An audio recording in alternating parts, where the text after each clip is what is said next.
하나님의 말씀입니다. 신약성경 마가복음 3장 13절에서 15절까지의 말씀입니다. 또 산에 오르사 자기가 원하는 자들을 부르시니 나아온지라.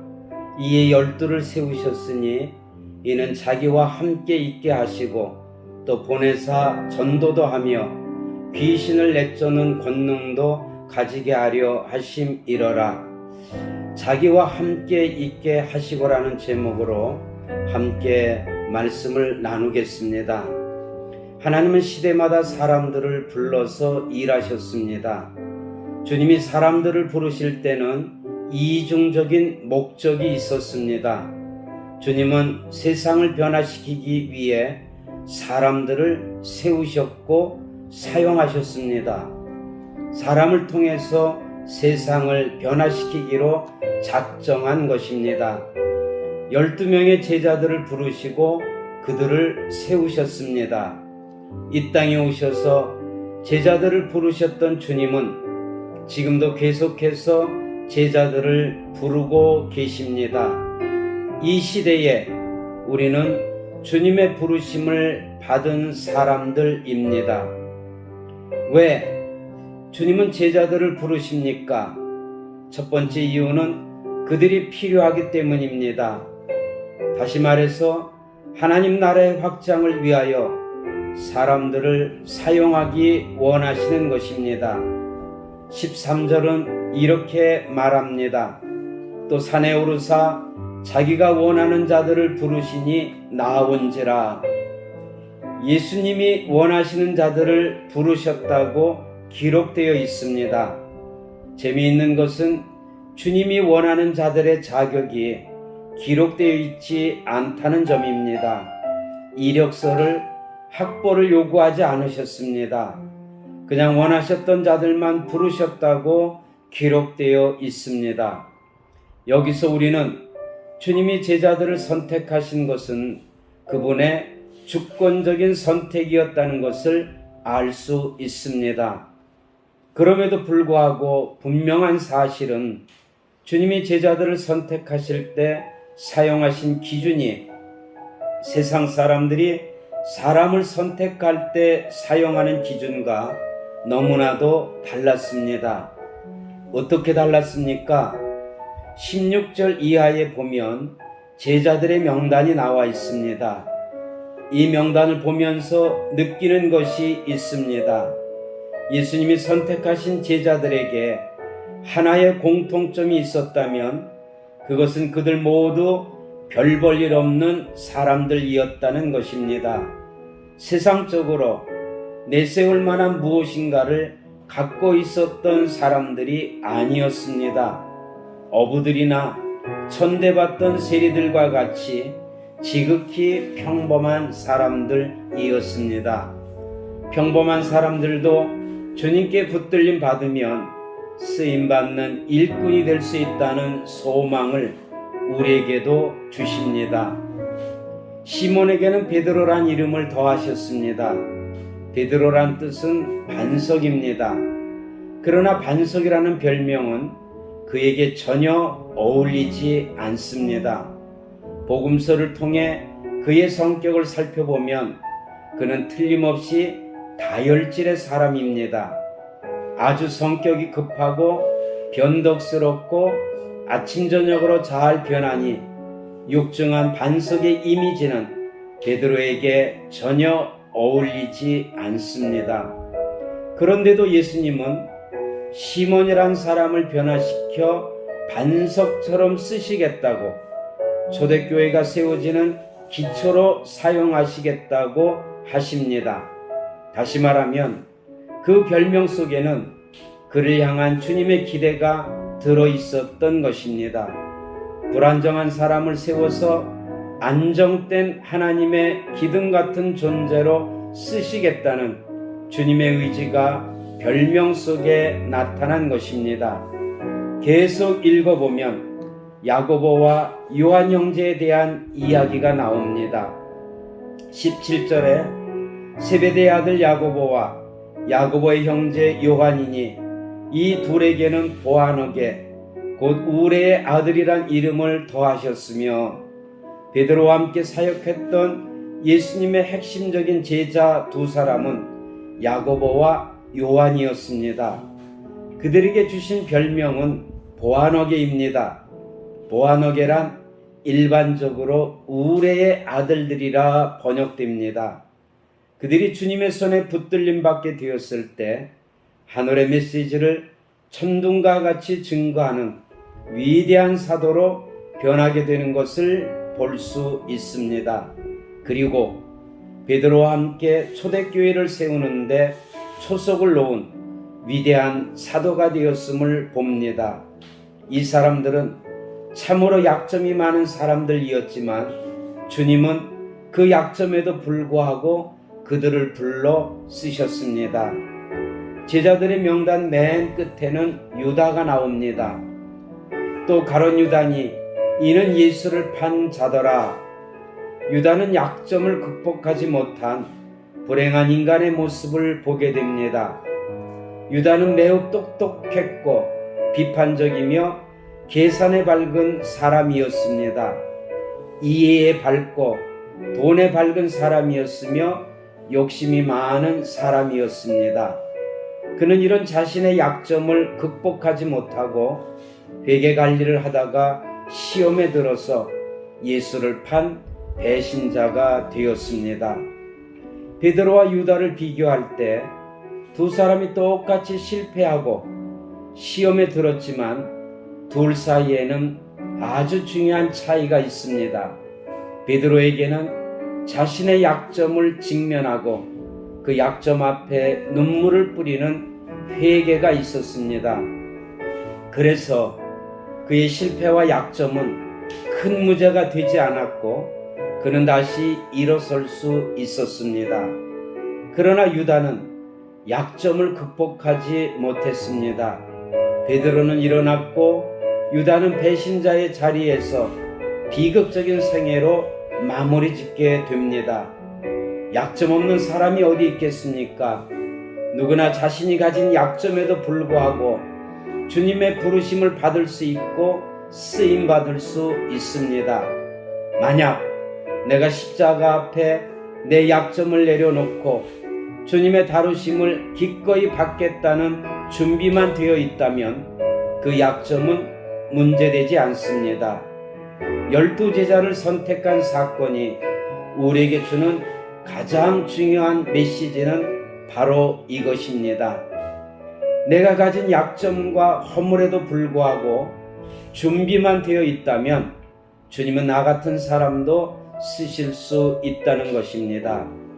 이것이 오늘 본문이 우리에게 던지는 가장 중요한 교훈입니다.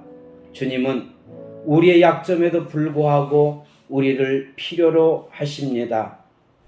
예수님이 12제자들을 세우신 두 번째 이유는 그들과 함께 하시고 싶으셨기 때문입니다.